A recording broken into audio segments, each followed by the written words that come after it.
Bom, a gente viu que os balanços que nós fazemos lá em massa e em volume, na verdade, eles são desenvolvidos como uma única equação, certo? Que é a equação da conservação da massa. Ou, no nosso caso, aqui no nosso jargão de engenharia, a gente vai dizer que é o balanço de material, tá certo? Em alguns casos, o processo é de mistura, tá certo? Onde várias correntes elas são combinadas para produzir uma única corrente de saída.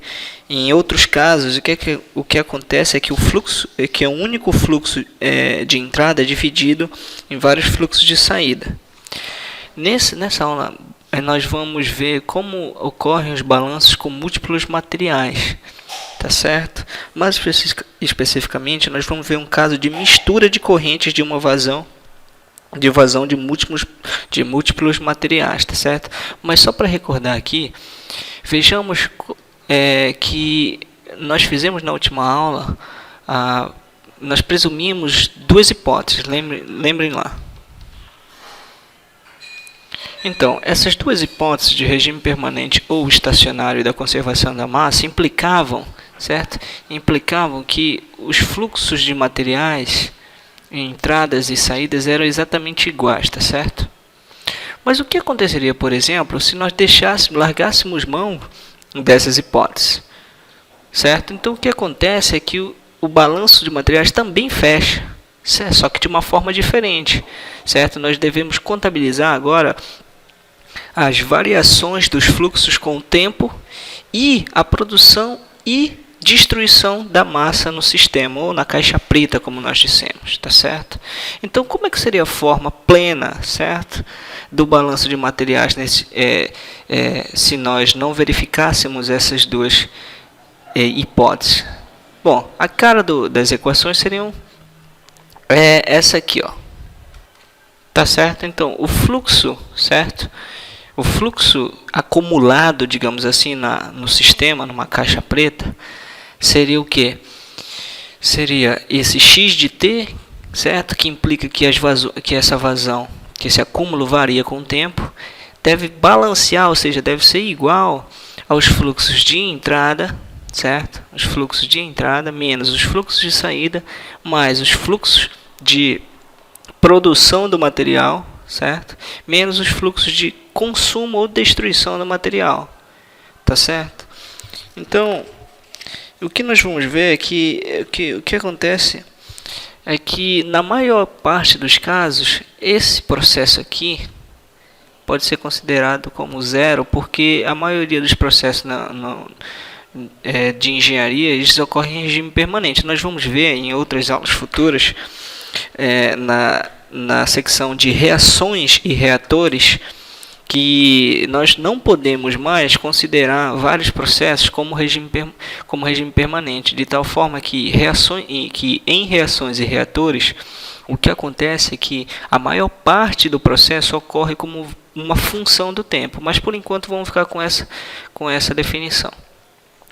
Bom, vamos ver aqui o que acontece num processo de mistura. Vamos analisar um caso aqui de um fluxo de rios. Vejamos aqui. Então, olha lá, você tem aqui o problema. Você tem lá dois rios, certo? O rio A e o rio B, que estão fluindo nesse sentido, tá? Então, olha lá.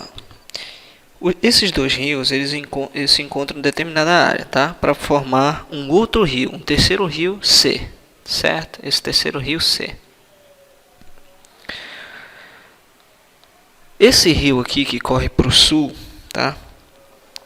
Ele tem uma vazão média de 340 pé cúbico por segundo, certo? Em unidades americanas a gente chama isso daqui de cubic feet per second, esse CFS aqui, tá certo? Tá. E o que acontece? Esse valor ele tem um baixo volume de silt, certo? Todos esses rios aqui descarregam, a vazão deles carrega silt, certo? Vocês sabem lá o que é o silt, né? É um tipo de estrutura, certo? Que a gente faz o balanço lá, quanto é que tem de silt, quanto tem de areia, quanto tem de argila, na textura do solo, tá certo? Mas isso aí fica à parte. A concentração de silt que esse fluxo QA carrega de 200 miligramas por litro, tá certo? O rio B, por sua vez, ele flui para o norte, tá? Ele flui para o norte. Na verdade é noroeste, eu acho que é noroeste para cá. E a vazão dele é de 460 CFS, certo? Ele transporta o silt numa concentração de 1.500 miligramas por litro, tá? A pergunta é: qual vai ser o fluxo desse rio C, certo? A vazão desse rio C e a concentração de silt nesta vazão. Perceba que isso aqui é um caso interessante porque, olha só, você poderia ter aqui um contaminante, certo? Em vez do silt, você poderia ter a concentração de metais pesados aqui. Então isso se torna uma ferramenta bem interessante para você fazer previsões ou até mesmo concluir algumas propriedades acerca da poluição desses rios, tá certo? Você pode, por exemplo, contabilizar se o fluxo do rio A e do rio B, eles são tal que eles dispersam de forma mais adequada os contaminantes, tá certo? Caso o fluxo seja lento, há uma maior retenção, ou seja, o tempo de retenção, certo? O tempo de retenção do contaminante é bem maior, prejudicando a fauna aquática, certo? E a flora aqui desses corpos d'água. Então, nesse caso aqui pode ser aplicado a um contexto bem mais interessante, mas ficamos com esse por enquanto. Então, vamos lá tentar determinar qual é a vazão e a concentração, tá certo? Vamos aplicar esse balanço geral aqui e, obviamente, né, cortando alguns termos. Então, vamos primeiro transformar todo esse sistema aqui, certo?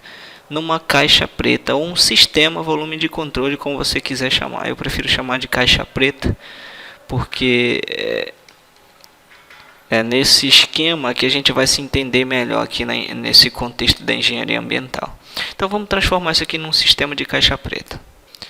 Então pronto, nós transformamos todo o processo nesse diagrama que vai deixar mais interessante do ponto de vista dos procedimentos de cálculo, tá certo? Então vamos prosseguir com os cálculos propriamente dito. Vamos aplicar aqui o balanço de materiais. Então tá aqui as taxas, certo? De entradas, saídas, elementos sendo produzidos e consumidos. Esses pontos aqui indicam que esses termos são taxas, tá certo? Nós já sabemos que isso aqui é zero, certo? Nós vamos sempre que possível abordar essa consequência aqui do regime permanente, tá certo? Então já sabemos que isso é zero. O problema não diz em nenhum momento que está sendo produzido ou sendo consumido silt ao longo do curso do rio, tá certo? De tal forma que nós abandonamos essas duas parcelas. E olha só o que sobra pra gente. Simplesmente isso aqui, correto? Concentração de B. Mas perceba que nós esquecemos uma coisa. A concentração de A e B, na verdade, elas são somadas para a concentração de C. Então, na verdade, isso aqui deveria ser escrito, certo? Como XA mais XB, certo? Os fluxos devem ser igual a XC. Então, isso aqui, na verdade, é XC, tá certo? E esse aqui é XC. E esse XA, de fato, ele é o que? Ele é o XAB, correto? Então, atentem para essa nomenclatura aqui, para os cálculos baterem no final, correto? Bom, então, vejamos agora como é que fica aqui os valores numéricos nessa equação, tá certo?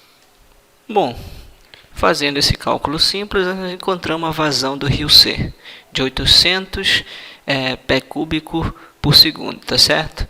Bom, agora perceba que nós devemos fazer um outro cálculo para o material silt, correto? Porque perceba, isso aqui é um caso de dois materiais. Vocês estão percebendo? Certo? Como o próprio nome, o título da aula diz, certo? É balanços com materiais múltiplos. Então nós acabamos de fazer a resolução por um caso da água, certo? Do fluxo da vazão de água, tá certo? Da vazão de água. Agora nós devemos fazer o mesmo procedimento por caso do silt, certo? O silt lá, certo? Então façamos então o mesmo procedimento para o caso do silt. No caso do silt, nós devemos lembrar que a vazão de massa ela é calculada como a concentração vezes o volume. Disso você está careca de saber, né? Então nós temos que a vazão em massa, certo?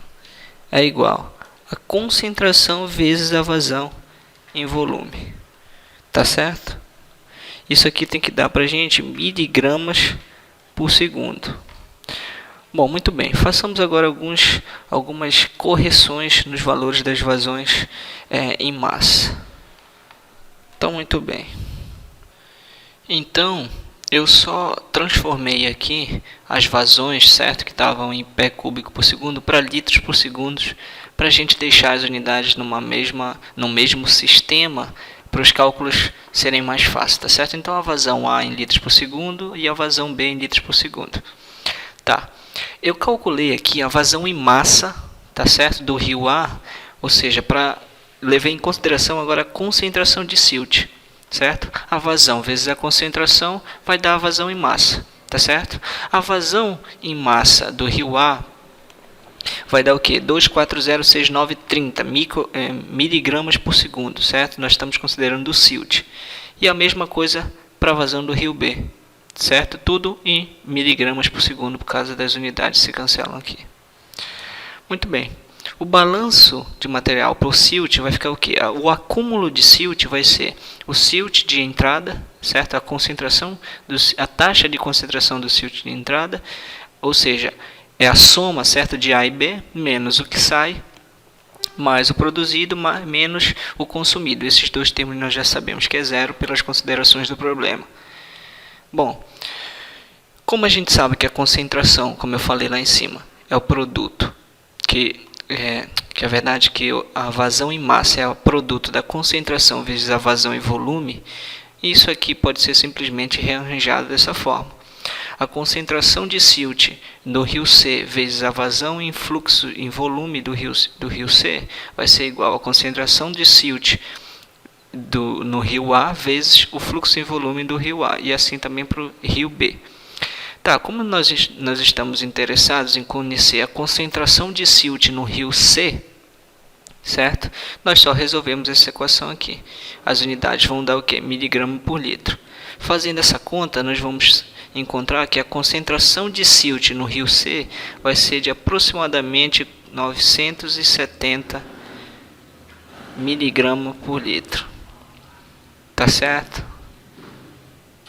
Então 970 miligramas por litro. Então eu não vou mais me estender, nós ficamos por aqui.